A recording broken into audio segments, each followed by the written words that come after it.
Well, thank you for coming back so promptly, ladies and gentlemen, and welcome to the Jean Shanks lecture.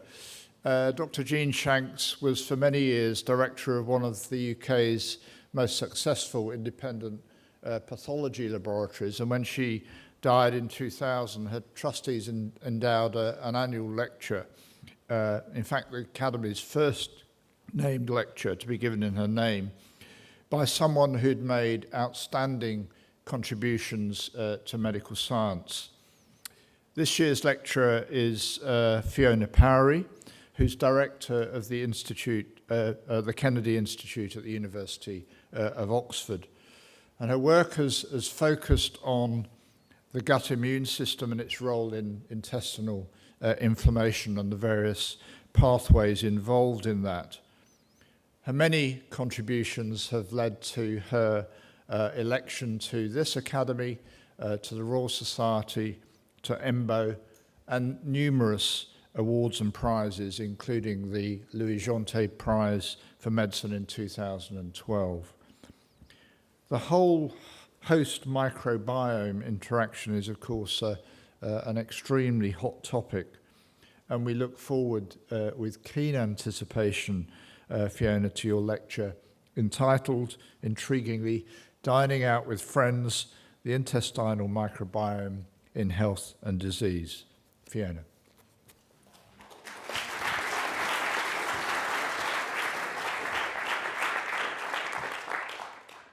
Well, John, thank you very much for that very generous introduction.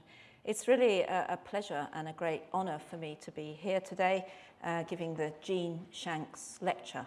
A lecture, of course, in honour of an inspirational and outstanding female pathologist who, through the foundation that she endowed, has enabled the career of many others, both basic and medical researchers in pathology. And it's a particular pleasure to talk about pathology. It's often overlooked, and it's a theme that has run through my work over the years.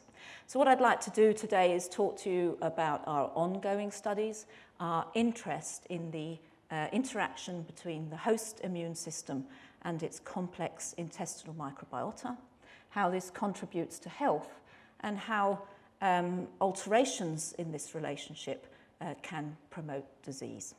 Well, let me start off by some introductory remarks concerning our microbial friends. You may think that you're human. You actually are a composite, a host microbial superorganism composed of a number of species, bacteria, viruses, and fungi. Bacteria are the most abundant, particularly in the intestine, and that's the area that I'll be focusing on in this talk this afternoon. And indeed, the human intestine is home to hundreds of trillions of bacteria, 10 times more bacteria than there are human cells. The densest community of bacteria on the planet. A sort of David Attenborough moment there. But of course, we're only starting to understand the impact of our microbial residents on health. They contribute 100 times more genes than the human genome. And of course, that's very important to consider as we think and interpret the results of genome-wide association studies. The microbiome contributes not only genes, but proteins in the form of the microproteome and metabolites, which of course are one of the major ways in which bacterial communities are able to contribute and communicate to the host. We have evolved with our microbial residents, and there's what we consider a mutualistic relationship between host and microbe. They contribute to nutrition, immune system development, and occupy niches that can protect from pathogens. And of course, disruption of this balanced ecosystem is thought to underlie a number of diseases, not just diseases such as inflammatory bowel disease that I'll be discussing today, but diverse diseases, including metabolic diseases and cancer. And clearly, there seems to be also some economic interest in understanding the microbiome. Now, how do we actually become colonized with these bacteria in the intestine? This is at birth, and pioneer species from the mother will populate the neonate. Some just a few species in the first instance.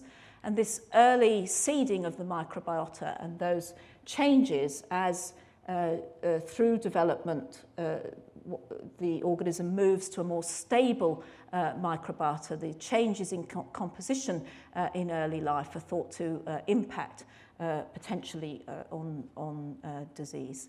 In adults, there's a stable microbiota containing around 100 to 1,000 species, and that's highly individualized, at least in terms of the particular species that are present.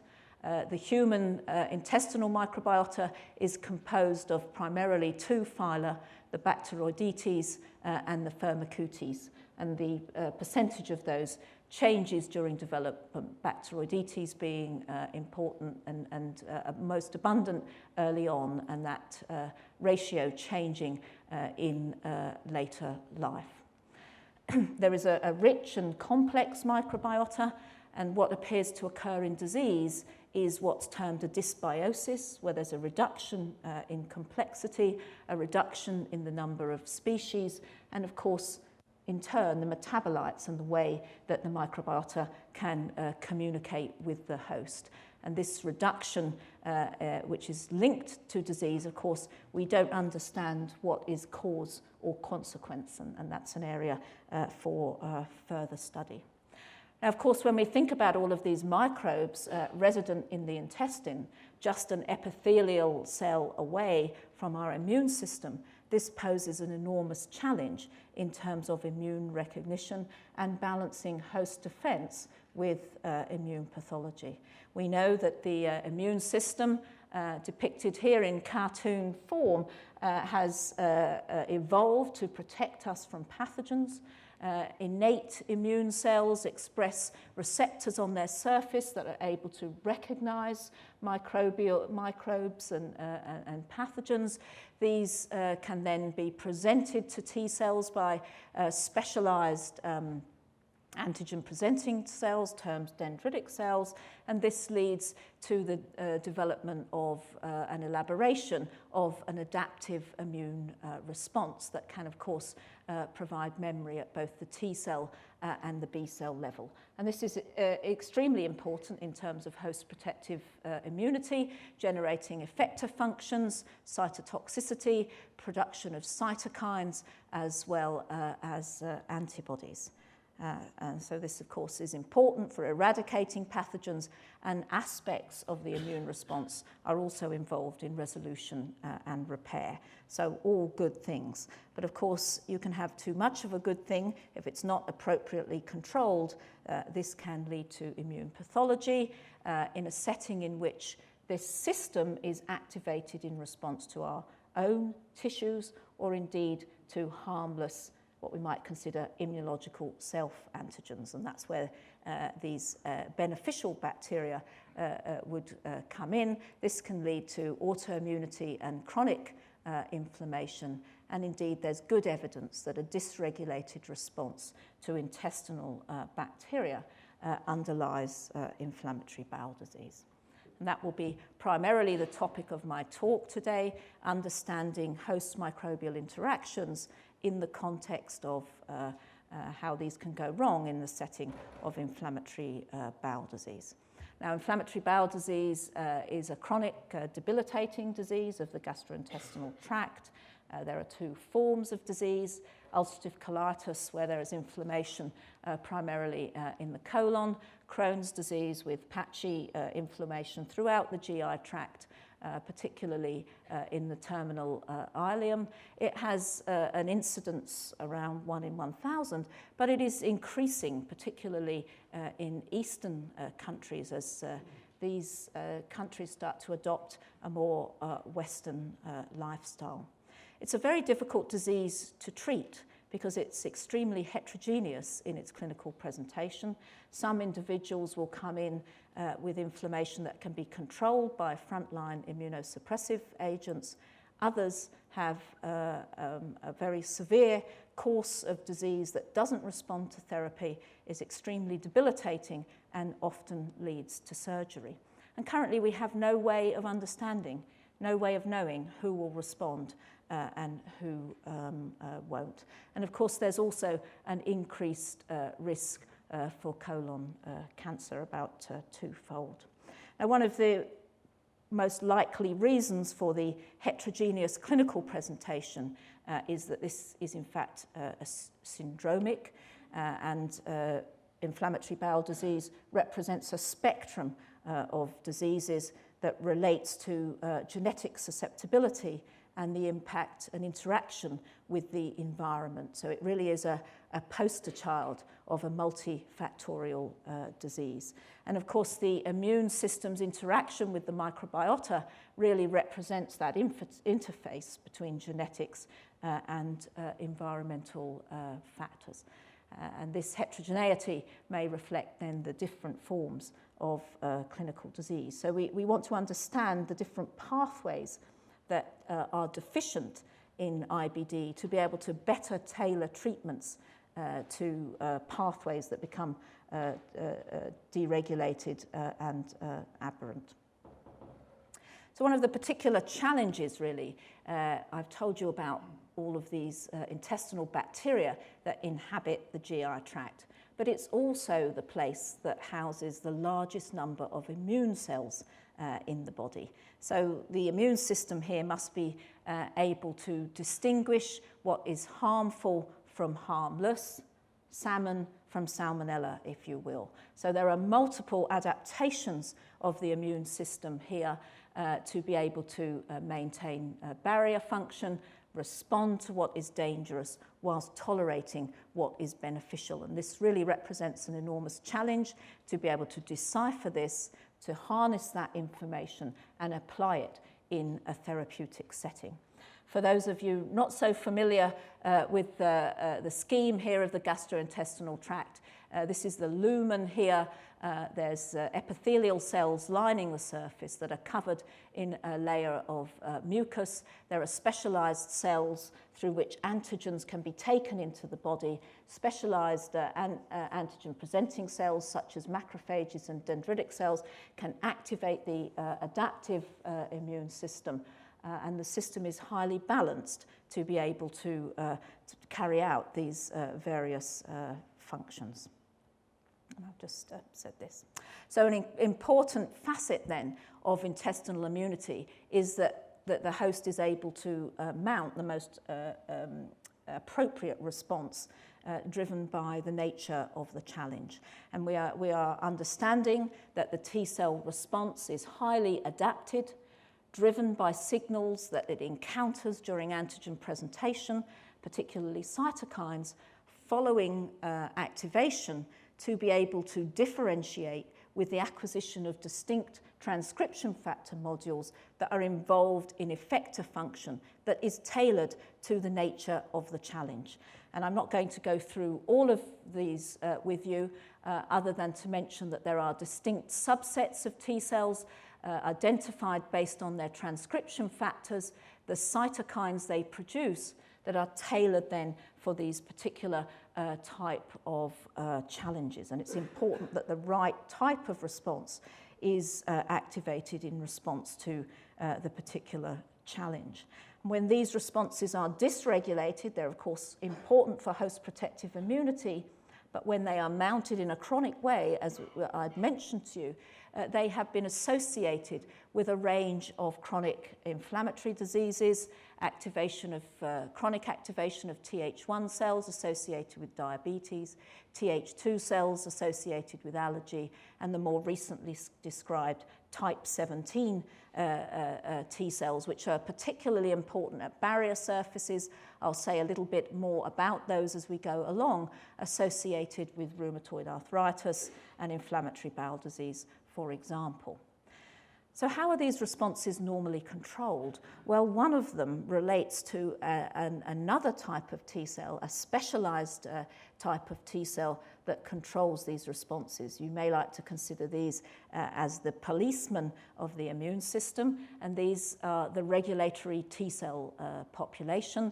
They are identified by expression of the forkhead winged helix factor family transcription factor FOXP3, and they produce a range of immune suppressive cytokines as well as other effector functions that are able to control these potentially inflammatory responses. So again, we're coming down to balance between effector and regulatory type populations, mounting the right responses and having them adequately controlled. So I've told you about barrier function. I've mentioned to you that there are different types of innate responses as well as adaptive responses that are tailored to particular challenges. Which parts of the immune system are dysfunctional in inflammatory bowel disease? Because if we could understand that, then we may be able to correct the actual cause of disease as opposed to the consequence. And I think some very interesting messages are emerging from the study of monogenic diseases, many of them immune deficiencies, that present with inflammatory bowel disease. There are now over 40 different genes that have been described where in humans, loss of function of these results in an IBD-like syndrome. And of course, these identify for us non-redundant pathways of intestinal homeostasis. And you probably can't see this all that well, but those genes lie in pathways to do with intestinal barrier function, with how the innate immune system is able to handle microbes, with the adaptive immune system, particularly B-cell responses, and this is something that has not emerged from the genome-wide association studies, the common variants that are associated with high statistical significance but low risk in terms of inflammatory bowel disease. But another axis that is highlighted clearly from these monogenic forms of IBD are deficiencies in the regulatory T-cell pathway. Deficiencies in IL-10, for example, a cytokine produced by regulatory T cells and other immune cells, is thought to be responsible, either deficiencies in the cytokine, loss of function mutations in IL-10, or in the receptor, is thought to be responsible for 15% of very early onset IBD. And of course, these individuals, these very, very young individuals, will develop life-threatening disease unless they receive a bone marrow transplant. So over many years, we have been developing models, particularly in mouse models, to understand chronic intestinal inflammation, to think about the microbial drivers, and to decipher the immune pathways that are relevant. Some years ago, we published a T-cell transfer model of colitis in which naive T-cells are transferred into immune-deficient mice. And what happened in that setting, transfer of naive T-cells in the absence of regulatory T-cells, the police of the immune system, if you like, led to a dysregulated inflammatory response to the intestinal microbiota that was driven by excessive cytokines. One of those was TNF, which of course the pioneering work of Mark Feldman and Tiny Maney identified as a key driver in rheumatoid arthritis, but also shows therapeutic utility in a portion of IBD patients. These studies also identified another cytokine involved in chronic intestinal inflammation, which is interleukin-23 from the IL-12 family of cytokines. And what we discovered in these studies was that IL-23, rather than its relative IL-12, was of crucial importance in the development of a dysregulated T-cell response to the intestinal microbiota. And that, together with studies by a number of other investigators, went on to elaborate a new type of T-cell, the Th17 cell, as playing an important role in a number of chronic inflammatory responses. And what was interesting about IL-23 was that the dysregulated inflammatory response driven by IL-23 was particularly restricted to the intestine. So IL-23 is produced by myeloid cells following microbial challenge, and we now know stimulates the Th17 population of T cells. These express the IL-23 receptor, as well as particular transcription factors and chemokine receptors through which they can be tracked and through which we can think about being able to therapeutically manipulate these cells. The IL-23-driven type 17 T cell pathway has been identified in genome-wide association studies, as well as studying model systems, as I've shown you for IBD, but also in clinical samples in a number of chronic inflammatory diseases. In addition to IBD, psoriasis, for example, there are spectacular results neutralizing IL-17 in the clinic with psoriasis, evidence of dysregulated type 17 responses in MS, as well as in some arthritis patients. So we've done quite a bit of work trying to decipher the cellular and molecular pathways through which IL-23 drives chronic intestinal inflammation, and through those studies, we and others identified a novel lymphocyte population present in the intestine, but also at barrier surfaces, which has proved to be absolutely fascinating. These are termed innate lymphoid cells. They were discovered really in the last 5 years, and there are now whole keystone symposia on innate lymphoid cells. The ones that we identified and have worked on are the so-called type 3 innate lymphoid cells, which are like Th17 cells, T cells in terms of their transcription factor profile, the cytokines they produce, but the distinct difference is that these lymphoid cells do not have a T cell receptor. So they're not part of the adaptive immune system. They probably don't mount a memory response, but they express cytokine receptors. They have the same wiring in terms of transcription factors that enable them to respond to microbially driven cytokine signals at barrier surfaces and to be able to mount similar effector responses. These cells have some similarity to lymphoid cells that have been described by Max Cooper in primitive organisms and may relate to a primitive form of immune recognition responding to microbes prior to development of the adaptive immune system. So we've studied the function of these cells, where they are and how they interact with other cell types in the immune system. We showed their functional role in a model of colitis, which I'll show you, and Alexandra Jeremiah in the lab, a clinical fellow, showed that these populations were increased in patients with inflammatory bowel disease. And this just shows the increase in innate lymphoid cell populations using various markers in the intestine of mice with colitis, and that treatment with an antibody to a surface marker which is present on innate lymphoid cells can inhibit the development of colitis in this model setting. And I did say I was going to show you some pathology.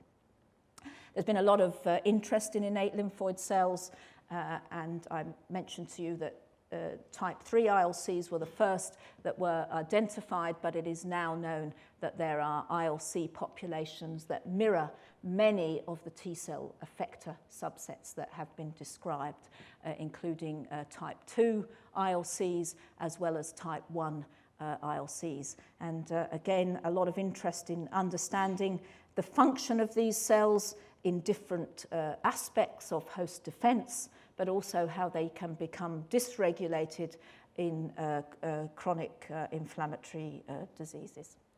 So I want to turn now to the regulation of responses. I've told you something about dysregulated immune responses to the microbiota, the pivotal role of the type 17 response, IL-23 and innate lymphoid cells. And I now want to talk a little bit about how these responses are normally controlled. Because of course the microbiota is always there. We don't eliminate the microbiota, certainly not intentionally. So there must be active processes, not only to compartmentalize it, but also to actively control the response of the immune system. And one aspect of that, not the only one, are these regulatory T cells that I mentioned to you.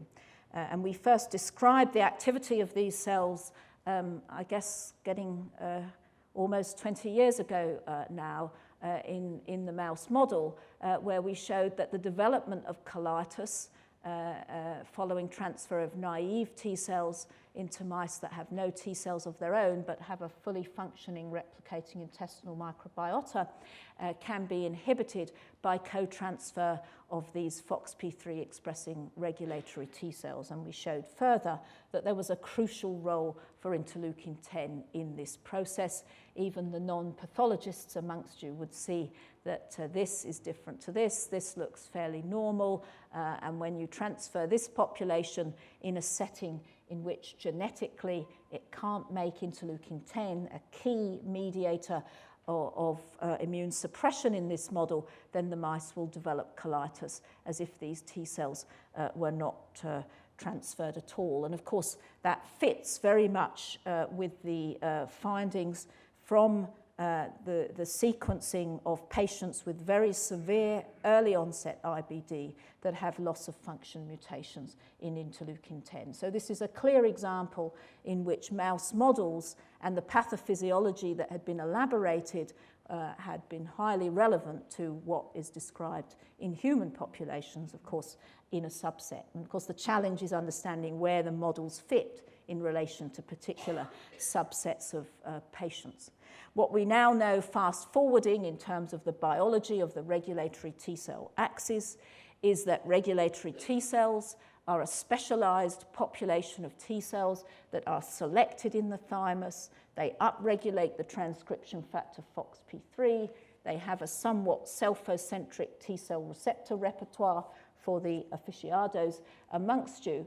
Those cells then will exit into the periphery where they're able to control both innate and effector T cell responses.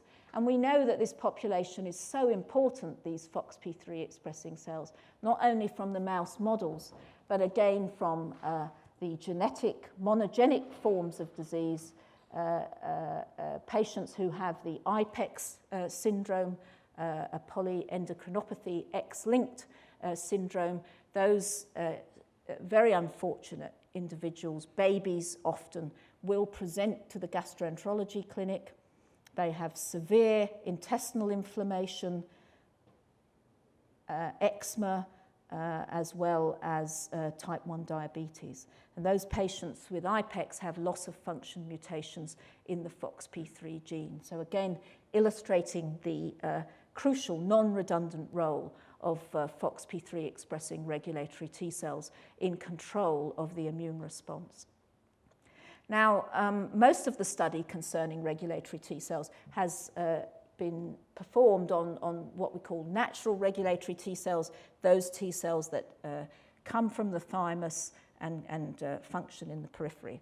But it's clear that naive T cells can also be diverted into a regulatory T cell fate based on certain environmental factors, and those a major site for this diversion, if you like, or differentiation is the intestine, because a cytokine called TGF-beta is absolutely crucial for this differentiation process, and TGF-beta is highly abundant in the intestine and at other barrier surfaces. So this was an important advance in the field, to know that one could actually generate regulatory T cells with similar properties to those that develop following selection in the thymus, giving us a possible handle to be able to divert the immune system towards the regulatory T cell fate, offering some therapies in terms of chronic inflammation.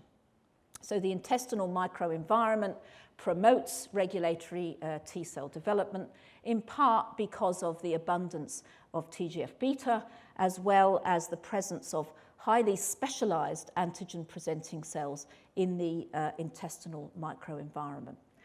So what other factors, what I'd like to finish with is what we know about environmental factors that can drive the regulatory T-cell response.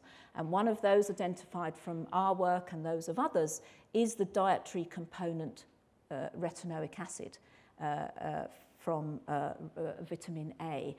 What we discovered is that particular types of dendritic cells can process vitamin A into its active form, retinoic acid, and that this, together with TGF-beta, is a cofactor for the differentiation of regulatory T cells in the intestine. So this, of course, brings the aspect of nutrition into how that would impact on T cell development in the intestine. Retinoic acid also has an impact on promoting barrier function, promoting Th17 cells, so all types of responses that would compartmentalize bacteria and control the inflammatory response. What other factors play a role? Some of our recent studies looking at how regulatory T cells are functionally specialized in the intestine. This is just a FACS plot showing those FOXP3 expressing cells that are highly abundant in the intestine, but to our surprise, expressed a high level of a receptor for a molecule called IL-33. I'm not going to go into a lot of IL-33 biology. It's an alarmin produced by epithelial cells when they undergo unplanned cell death. And it's largely been associated with Th2 responses. So this was quite a striking finding that over half of the regulatory T cells in the intestine expressed the IL-33 receptor. That's not a unique feature of regulatory T cells in the intestine, but this is also shared by regulatory T cells at other barrier surfaces, such as the skin and the lungs. And Chris Shearing, a very talented PhD student in the lab, went on to track down this finding and look at the function of the IL-33 receptor on regulatory T cells by comparing the function of these cells when they were IL-33 receptor competent, or ST2, which is IL-33 receptor deficient, in the T cell transfer model, and was able to show that when the regulatory T cells are deficient in the IL-33 receptor, they are impaired in their ability to suppress colitis in this model, and this is primarily because they lose expression of the FOXP3 molecule, and we elaborated the transcription factor networks involved there that I won't describe. In summary, though, this revealed a new link between a major driver of intestinal inflammation in the form of IL-23 produced by myeloid cells in the gut and an epithelial cell product, IL-33. So under inflammatory conditions, IL-33 is produced following insult in the intestine, and one of the things that this does is to promote the regulatory T cell axis through stabilizing FOXP3.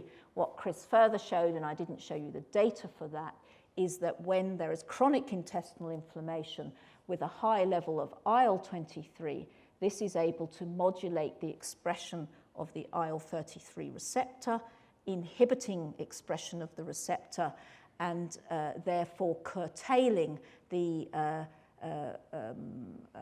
promotion of the regulatory T cell axis. And of course, it is of interest now to understand the microbial factors and host sensors that differentially regulate these cytokines. So finally, I want to discuss emerging evidence, I think a very exciting area, that products of the intestinal microbiota itself play an important role in the regulatory T cell axis. This again is looking at FOXP3 expressing cells here on the y-axis, lots of them in the intestine, and a large proportion of them will make interleukin 10 when they have a replicating intestinal microbiota. This is in mice. If that microbiota is reduced because of a drastic antibiotic treatment, then the regulatory T cells remain in terms of FOXP3 expression, but their capacity to produce interleukin 10 is completely lost.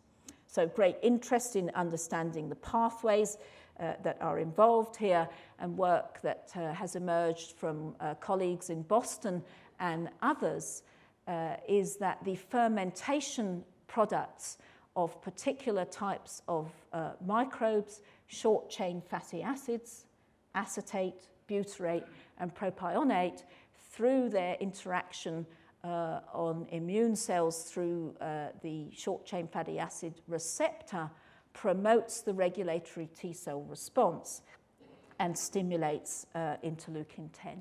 So this then suggests that by manipulating the diet to favor these types of fermenting bacteria, particularly Clostridial species, this can influence the bacterial metabolites, and that these directly impact on the nature of the immune response. And of course, it's well described that short-chain fatty acids bolster epithelial cell function and compartmentalization of the response.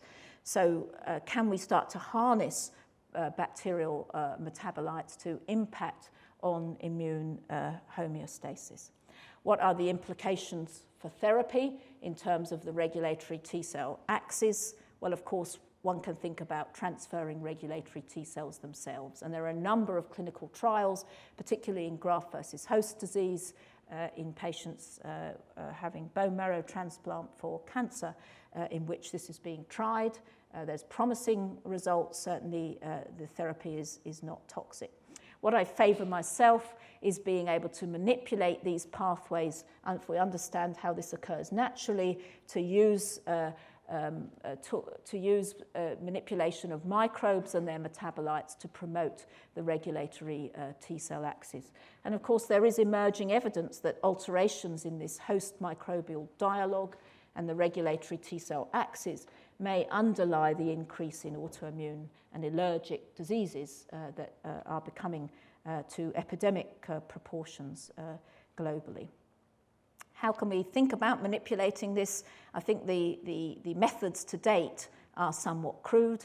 We'll hop through them quickly because it will be approaching dinner, and I do apologize in advance.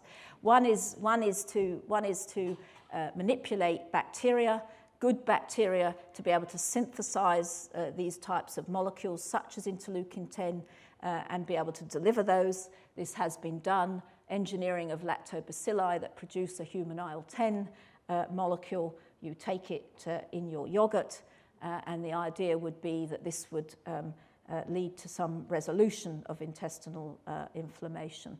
This has not proved to be successful in clinical trials, but there are further ongoing studies of how one might deliver these types of immune modulators locally in the intestine.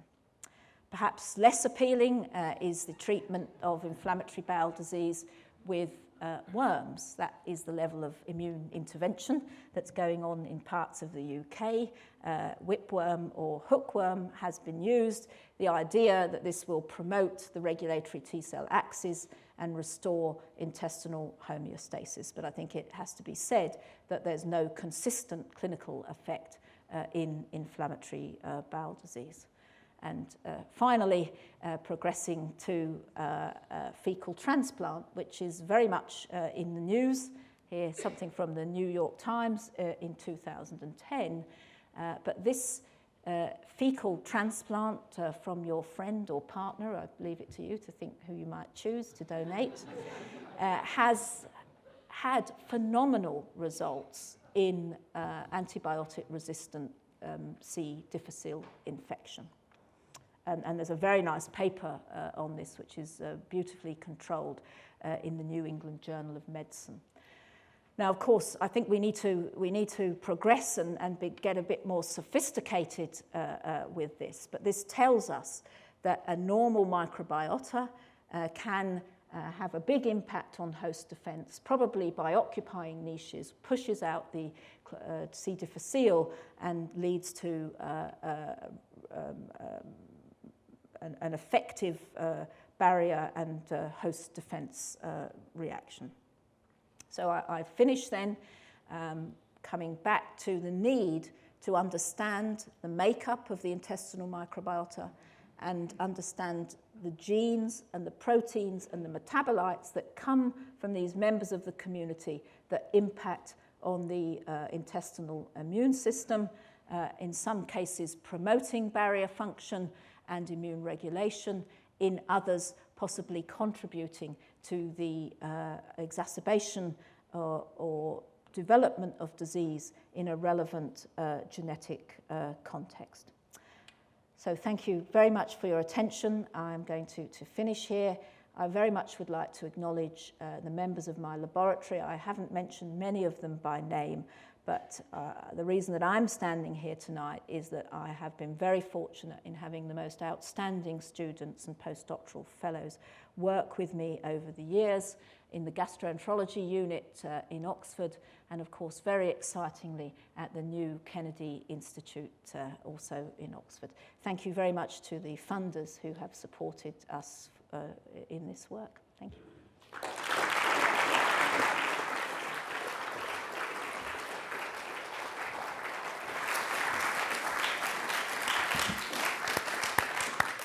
Fiona, that was fantastic. You'll take some questions, I trust. Certainly. Please, Chris. Fiona, that's a super talk. Could you say a little bit more about the dialogue between the gut and the host? So if I take, for example, your Treg cells, if you look in the mouse, there's a very clear circadian rhythm of Treg cells. So at Zeitgeist 13, 14, the levels are dramatically higher. What I'm unclear is, if you're a sort of cancer or a bowel lesion, so to speak, are you talking to the gut or are you talking to the host?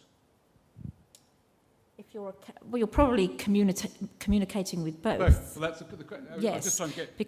because if you impact on the host, you will impact on the microbiota. And if you impact on the microbiota, I mean, it's an iterative process, I would say. There's communication on both sides. But is there then, I mean, almost all these things, I mean, looking at, in some detail just recently, at the question of the biology of this, I mean, you've got beautiful circadian rhythms built, in fact, in here. Do you think you have such a rhythm, in fact, actually, in relationship to what's happening in the gut? Well, it's a very interesting question, and I mean, I can't answer that. That's something that I have not looked at, but I know that a number of people are looking at the impact of circadian rhythms on the microbiota and the interactions. But I think these are very, very early days. You screen via the bowel, and have that stuff. Mm-hmm. Yeah. Thank you. Other questions, please.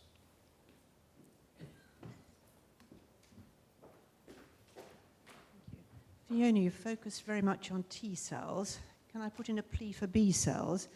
There is a study published recently in the JAM that shows patients with immunodeficiency of antibodies, immunoglobulin that is, do have a rise in endotoxin in the blood, which they interpreted through various controls, etc., as a lack of IgA in the gut, which allowed bugs to cross the barrier. Mm-hmm. And therefore lead to this. I'd just like your comment on that. Well, I did mention actually that B cells are shown in the monogenic diseases, that CD40 ligand and so on, that some of these patients develop IBD.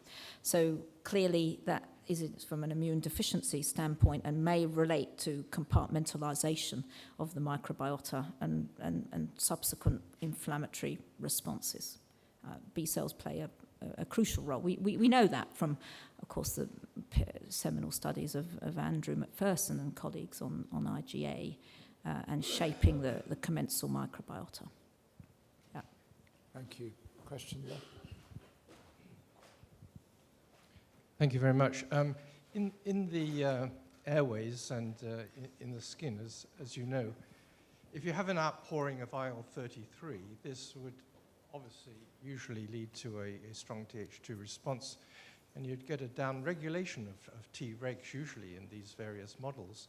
So is there something fundamentally different in the gut that you're having a strong Treg response in this situation where you have an IL-33 outpouring? Mm-hmm. Well, we don't know if it's an outpouring. This may all be relative levels. Certainly the Treg cells express the receptor and there's a functional pathway there through GATA3. But if there was a very, very strong parasite and a very strong IL-33 response, that may stimulate the Th. In that setting, I'm not quite sure what would happen on the Th2 axis. As I mentioned to you, how Treg cells are going to respond to IL-33 may be sort of contextually dependent and relate to the levels together with other cytokines. So in our system, clearly IL-33 is not unique to Th2 responses. That's been shown. The receptor plays an important role on CD8 positive cells for antiviral immunity. So our appreciation of IL-33 is going beyond just Th2 cells. It's IL-1 family. It's related to co-stimulation. I think it plays an important role on, boosting the response, if you like, and that may be the setting in which it contributes to Tregs. But much more needs to be done here, Barry, in terms of investigating other barrier surfaces. Yeah. Question there? You mentioned the spectacular success with fecal transplantation for C. difficile treatment, and I wondered what role you saw there for Tregs, if indeed they're playing a role there, because what's happening there is you are suppressing the growth of the C. diff with the fecal implant. Yeah. And is that then just a population effect in the gut of the recipient, or could bacteriophage be involved, for example? Or is this to do with immune regulation of the C. diff? It's probably more to do with barrier function and compartmentalization of the response and manipulating the niche. I don't think the C. diff, although our work has focused on regulatory T cells, I did want to give a flavour that that's not the only thing to do with immune regulation, and compartmentalisation is very, very important. And what's been shown in model systems concerning this is that these bacteria stimulate, in fact, the IL-23 axis, and this leads to these innate lymphoid cells I mentioned to you, producing cytokines such as IL-22 and IL-17 that talk to tissue cells, promote mucus, promote antimicrobial peptides, bolster the barrier function, and therefore can start to defend against C. diff and restore normal community structure. I think it's probably much more to do with that. So where people are going with this is identifying the active components and identifying the bacterial ligands that stimulate IL-23 to talk to ILCs in this way. Alejandro? Yeah. You described the sorts of a positive effect of enhancing the Treg function, and with that one healing or correcting. But do you see also benefit or potential benefit by infusing Tregs, allo Tregs, for instance, from cord blood, isolated Tregs that are naive, and the population can be sorts of people are trying to do this. Personally, I'm not in favor of that, because there's a very strong regulatory T cell compartment in the intestine. In inflammation, it increases. So being able to actually manipulate that in a full immune setting, I think, is actually quite challenging. In the bone marrow transplant setting, that's different. Those patients are a bit more like these mouse model systems, and you have reconstitution of the immune system, and the Treg cells will have a competitive advantage. So it's all about understanding the physiology of the cells to be able to sort of most appropriately manipulate them. Now, if you could generate antigen-specific cells, then you may be able to compete in a niche a bit better. Yeah. Yeah. The relevance of the mouse models to the human disease, clearly, I mean, there's the pathology is telling. But we know that the subpopulations are subtly different, and the cytokines and their receptors are subtly different. I wonder whether the transcription factor markers that you've mentioned all through are conserved in a way that some of the molecules, like FOXP3, for example, are not so well conserved between those two species. Liz, I think they are quite well conserved. FOXP3 can be induced upon activation. That's also the case in the mouse, but sustained expression and activation at that locus is a facet of regulatory T cells in mouse and human. raw gamma T fits very well with human Th17 cells, the same for GATA3 in human.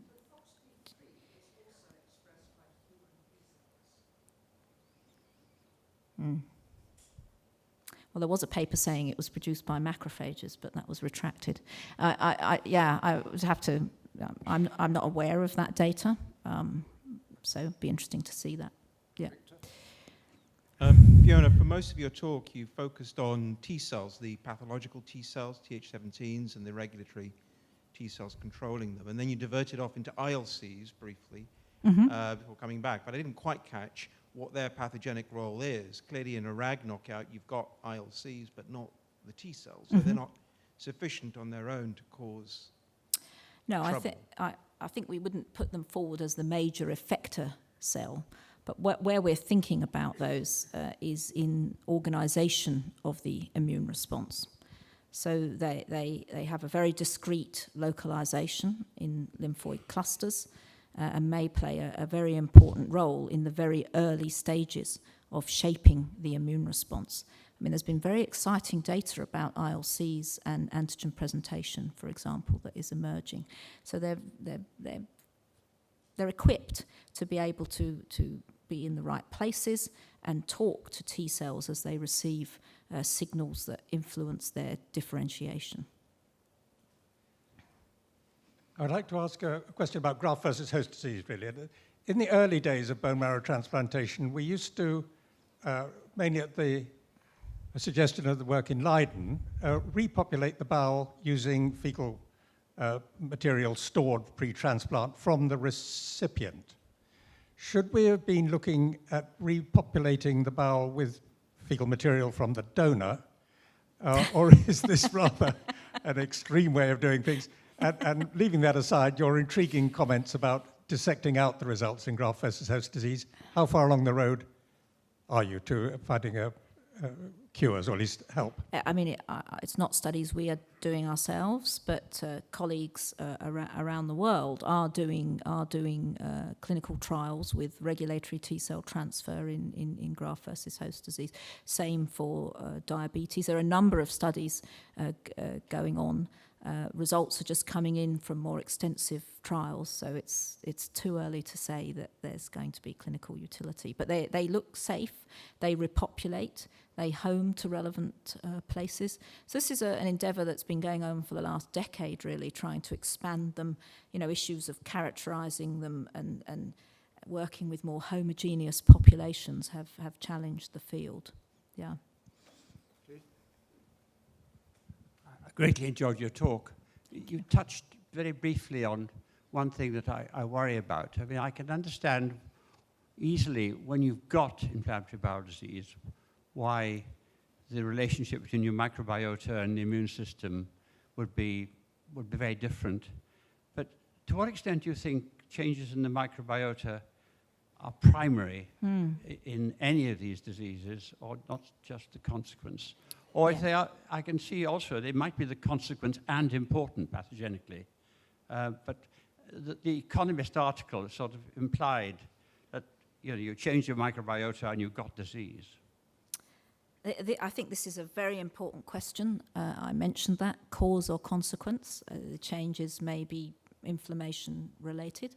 Certainly in the mouse models, there is evidence that the microbiota is sufficient to transfer susceptibility to disease to an... Yes, of course. Yeah, I'm not saying that these diseases are infectious through their microbiota, unless there's various sorts of practice. The Bowel has done stuff in which they are infectious through the microbiota, hasn't he? In mice housed in that way, which is probably not what's going on in humans. But certainly there's evidence that the microbiota in itself, when it's transferred in that way, is sufficient on a genetic, a normal genetic background to lead to disease, although it's not as severe. I mean, I think this is an area that we have to understand. What is the normal microbiota? How can it be changed? And is it a primary driver. You've got time. Was there a question over there? Any more questions? Just take 2 more, please. Thank you. What are the systemic implications of what is going on in the bowel? In other words, the transfer of some of these cytokines and other products in the systemic circulation? I mean, in the model setting, you do have systemic inflammation. There's splenomegaly, there's cytokines in the serum, and of course, in IBD, there are also detectable systemic changes. Thank you. One question over here. Patrick? So you pointed out that they're quite clear clinical syndromes and rather different from each other, and they're clearly multifactorial. Why do you think that the sort of final output is so characteristic, and what's that telling us about how the bowel works? It's a sort of stereotypic inflammatory response, isn't it?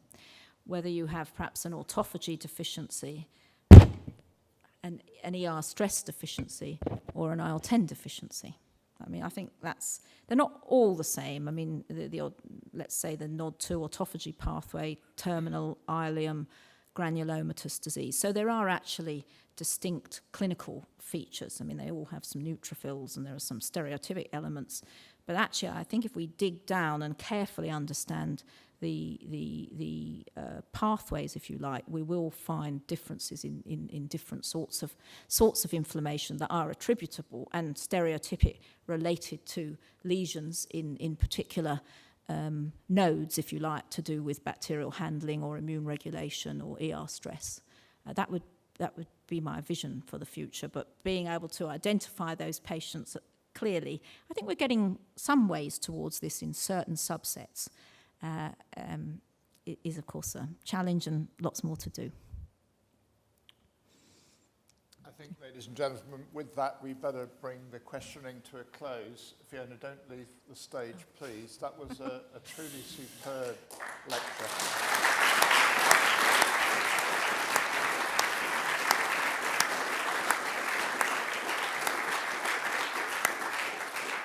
Indeed, a model of clarity and tremendous insights into an area of great complexity. I, for one, am now going to always perceive of myself as a superorganism. But with that, can we, in our normal generous mode, present you with this token of a tremendous lecture. Thank you very much indeed. Thank you very much. Thank you.